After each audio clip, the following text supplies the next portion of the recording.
I got an email here. And this is a sports psychologist that Paulie knows. Because I said, I've been having these weird dreams. Like I had a dream about Justin Bieber the other night, Dolly Parton the other night, J.J. Redick the other night. I don't know what they mean. So Paulie reached out to a professor. And he said, I'm going to tune in to see what J.J. Redick is going to say on Dan's dream. Don't overthink the analysis. Dan's dream signifies that he envies J.J. Redick. Dan fantasizes about being the best shooter in the world. Dreaming about J.J. working with him on his shop represents his need to be famous for his shooting ability, as J.J. is. Whoa. This guy's a PhD guy. Whoa. I don't fantasize about being the best shooter in the world. Are you kidding? I just am the best shooter. There's no fantasy. So that part isn't the fantasy. Yeah, so Doc, you're wrong on that. Doc. Dan dreams signify. I envy J.J. Redick. No, I don't. I mean, he's a good-looking guy with a great jump shot. Nice tats, but... You're aware of a guy like that that's near us right now. Yeah. Seton O'Connor. No, I meant you. Oh. Seton doesn't have a jumper. Multiple people fit that bill. Yeah. No, I just, for some reason, maybe we had Coach K on and J.J. Redick, and then I'm dreaming, and then Reddick's going to help me with my shot. But this psychologist makes a point that you even said there's nothing you're more proud of, even than your hair maybe, is your jump shot. And you love... My kids, at times... It's assumed. Yeah, my kids. Some of your kids you're proud of. But I'm sort of past the, hey, he's got a nice jumper. Hey, that jumper is wet. Like, I'm past that. I've done all the damage I can do. So I sort of feel like when somebody says, hey, you got a decent-looking jumper. I'm like, where you been the last, 40 years, dude? Yeah, Seton. It's interesting. They just put a picture of you and J.J. Redick up side by side, both sort of in shooting form. Yeah. Your elbow's out.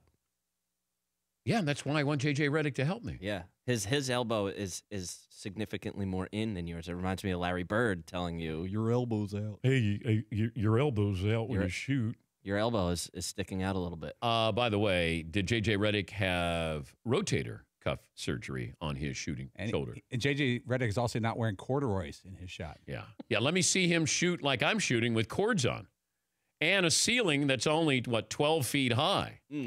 Yeah. He's never done that, punk. Yeah.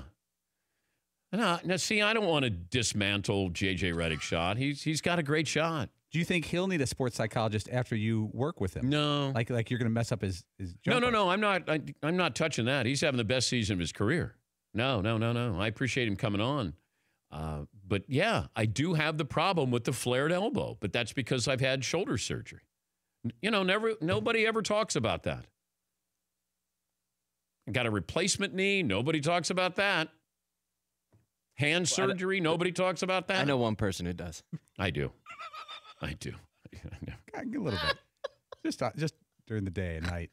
So JJ joins us now. JJ, yeah, I'm sorry you were in my dream. It probably sounds creepy, but I just want to let you know, full disclosure, you were in there helping me with my shot. I think it's perfectly normal, Dan. I really do. I think it's perfectly normal. There's been a lot of weird people that have showed up in my dreams before. So I don't think it's weird. I think it's fine. What's the reoccurring dream nightmare that you have? I have a few. The main one, though, is that I'm either one credit short of graduating high school or graduating from Duke. And it's the last week of class, and I realize that I haven't been to class all semester. Not only that, I forgot the combination on my locker. So I can never actually get in my locker to get my books. It's a very stressful dream. The other one I have a lot, and I have this one a lot, is I have to be at practice, and for whatever reason, I just can't leave wherever I'm at. And it's anxiety-ridden. It's terrible. Well, you have to be at certain places at certain times. So your days are sort of mapped out for you during the season. And then, I was saying this to the audience, being in radio and TV, every second has to be accountable in when I'm doing my job. So I don't. Are you that way too? That if your wife, you ask your wife what time it is, and she said, I don't know, like 20 after. You go, no, exactly. What time is it? Oh, it's 18 after. Okay, that's what I do to my wife. Are you that way? I don't. Yeah, for sure. I don't trust my wife when she tells me the time. I'll tell you what. There's always an agenda behind it. So if she needs it to be a little bit later, exaggerate the time. If it's 12:33 and she wants it to be closer to 1, she'll say it's almost 1. So I always have to get very specific with her about the time. But yes, my days are very mapped out. And my wife is also like really into being on time. In fact, she's like OCD about being early to things.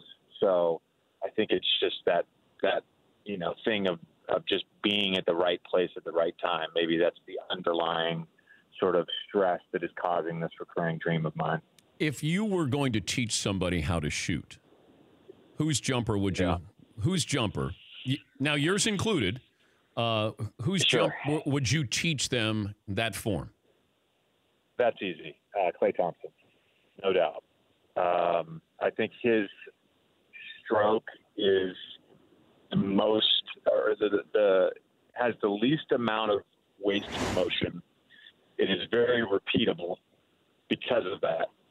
And so his margin for error, on any given shot is never that high because his motion to get into a shot is so little. So it's just a very precise thing that he does every time he shoots the ball. And I think he has great follow through, great form. His shot pocket is perfect to me. There's a lot of guys that I watch, and I'm like, wow, I really like the way they shoot. But for me, Klay Thompson, his jumper is just, it's beautiful. It's a beautiful thing. For more Dan Patrick Show, tune to Audience Channel 239 on DirecTV or download the Dan Patrick Show app.